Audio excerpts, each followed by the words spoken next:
Kung mas bata ang itsura mo kaysa sa edad mo, ito ang ibig sabihin niyan. Hindi lang ito tungkol sa balat, ito ay tungkol sa iyong pagkatao.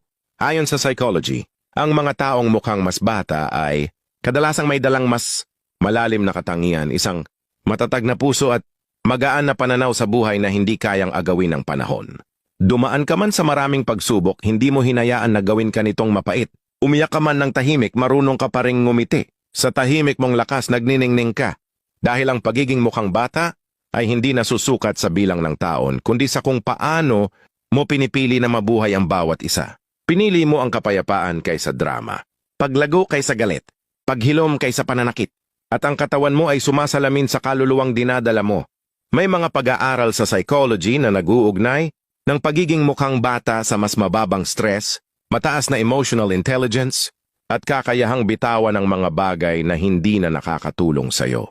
Natuto kang protektahan ang iyong enerhiya, lumayo ng walang sama ng loob, at magsalita ng may kabutihan kahit masakit. Ang kapayapaang ito sa loob mo ang nagpapalambot sa iyong mukha. Marahil mas madalas kang tumawa kaysa sa iba, o marahil patuloy kang nangangarap tulad ng isang mas bata. O baka naman hindi mo lang kailanman binitawan ng saya kahit binigyan ka na ng maraming dahilan ng buhay para sumuko. Kaya tandaan mo ito, ang tunay mong edad ay hindi nasusukat sa numero, kundi sa kung paano ka magmahal, magpatawad at magsimulang muli.